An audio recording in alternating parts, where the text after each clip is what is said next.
मसीह में प्रिय सभी श्रोता भाइयों एवं बहनों, gospel of Jonah YouTube channel में आप सबों का हार्दिक स्वागत है और मैं आप सबों का तहे दिल से धन्यवाद करता हूं कि आप लोग मेरी इस बाइबल संदेश को सुन रहे हैं और अपनी आत्मिक उन्नति कर रहे हैं। आइए आज हम बाइबल शुभ संदेश के सिलसिले में यीशु को मूसा और एलिया से क्यों मिलना पड़ा, इस पर मनन करेंगे। क्या आप जानते हैं यीशु की मूसा और एलिया से कब मुलाकात हुई थी? जबकि मूसा और एलिया यीशु से सैकड़ों वर्ष पहले इस धरती पर थे, फिर उन तीनों की मुलाकात कैसी होती है? आइए इस घटनाक्रम को जानने की कोशिश करते हैं। यह घटना बाइबल के सबसे अधिक अद्भुत घटनाओं में से एक है। यह उस समय की बात है जब यीशु ने अपने आप को महिमामय रूप में प्रकट किया। यह उस समय की घटना है जब यीशु ने अपने शिष्यों को बताया कि वो कौन है। वह उन्हें गलील सागर के उत्तर में करीब 25 मील दूर कैसरिया फिलिप्पी नाम जगह पर ले गए। वहाँ एक मंदिर था जिसे रोम के कैसर अगस्तुस के सम्मान में बनाया गया था। वहाँ यीशु ने अपने शिष्यों से पूछा कि लोग उन्हें क्या कहते हैं। तब शिष्यों ने उत्तर दिया, कुछ लोग आपको बपतिस्मा देने वाले यूहन्ना कहते हैं, तो कुछ लोग आपको नबी एलिया कहते हैं, कुछ लोग नबी यर्मिया या पुराने समय के नबियों में से एक कहते हैं। शिष्यों का यह जवाब सुनकर यीशु ने उनसे फिर एक सवाल पूछा कि तुम मुझे क्या कहते हो? इस पर सिमोन पतरस ने कहा, आप जीवते परमेश्वर के पुत्र मसीह हैं। इस बात पर यीशु ने पतरस से कहा, सिमोन योना के पुत्र, धन्य हो तुम, यह तुम्हें किसी इंसान ने नहीं परंतु मेरे पिता ने तुम पर प्रकट किया है। और मैं तुमसे कहता हूँ कि तुम पतरस हो और मैं इसी चट्टान पर अपनी कलीसिया बनाऊंगा, जिसे अधोलोक कभी हरा नहीं सकता। मत्ती 16:16 से 18। यह घटना बहुत गहरी और महत्वपूर्ण थी। यीशु ने अपने शिष्यों से कुछ ऐसा कहा जो उनके लिए बिल्कुल नया था। उसने परमेश्वर की योजना के बारे में अपने शिष्यों को बताना शुरू किया। वे यरूशलेम जाएंगे और वहाँ धार्मिक नेताओं के हाथों से कष्ट सहेंगे और उन्हें क्रूस पर चढ़ाया जाएगा और तीसरे दिन मृतकों में से पुनः जी उठेंगे। उन्होंने अपने शिष्यों को बताया कि परमेश्वर की योजना पूरी होने वाली है। मत्ती 16:21। 6 दिन बाद यीशु यूहन्ना, पतरस और याकूब को लेकर एक ऊंचे स्थान पर गए।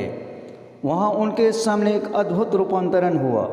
यीशु का चेहरा सूरज की तेज रोशनी के समान चमकने लगा और उनके वस्त्र इतनी तेज रोशनी में बदल गए मानो वे खुद रोशनी बन गए।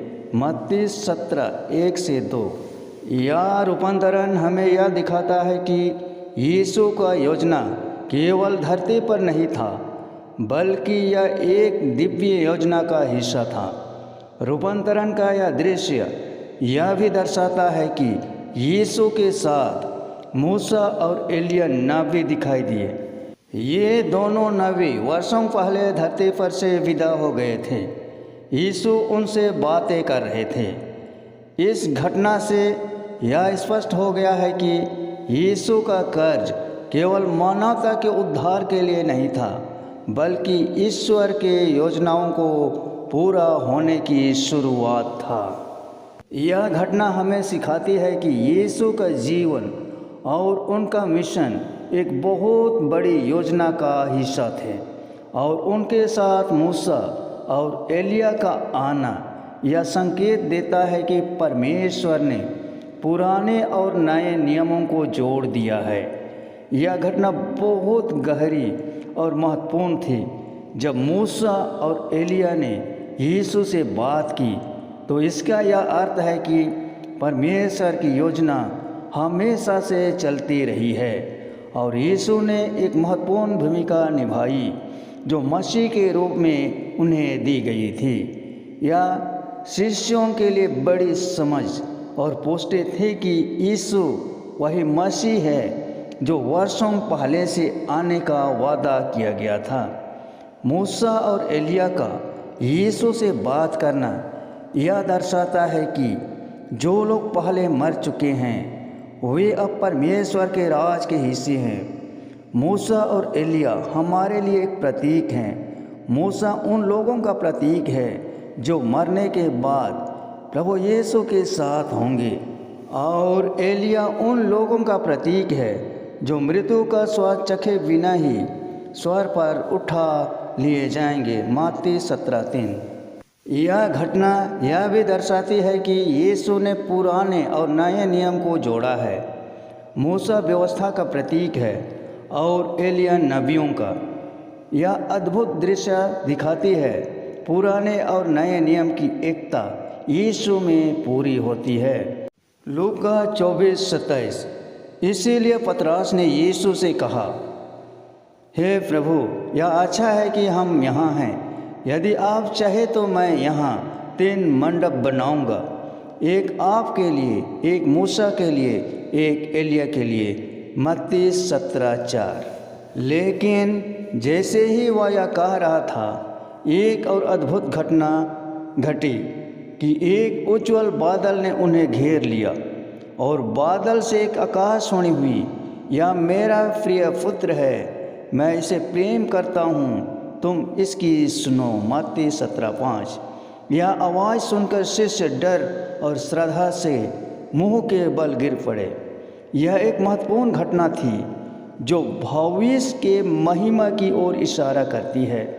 इस घटना ने यीशु की दिव्य शक्ति और उनके अद्वितीय स्थान को और भी स्पष्ट किया।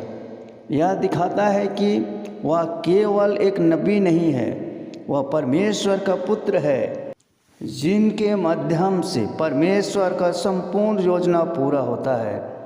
जब शिष्य डर से गिरे हुए थे तो यीशु ने उन्हें उठाया और कहा, डरो मत।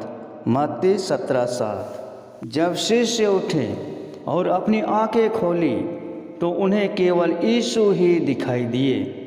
यह घटना हमें यह दिखाती है कि यीशु ही अंततः सब कुछ है। यह पुराने और नए नियम का केंद्रीय बिंदु है। यीशु और उनके शिष्य पर्वत से उतर रहे थे। यीशु ने उन्हें निर्देश दिया कि उनके रूपांतरण के बारे में किसी को न बताया जाए जब तक कि वह मृतकों में से पुनः जीवित न हो जाए। वह जानते थे कि अगर लोग यह सुनेंगे तो लोग उन्हें केवल एक भौतिक राजा मानने लगेंगे, बजाय इसके कि उनके असल योजना को समझ पाते, जो था अनंत राज का राजा पुनर्जीवित होकर आना।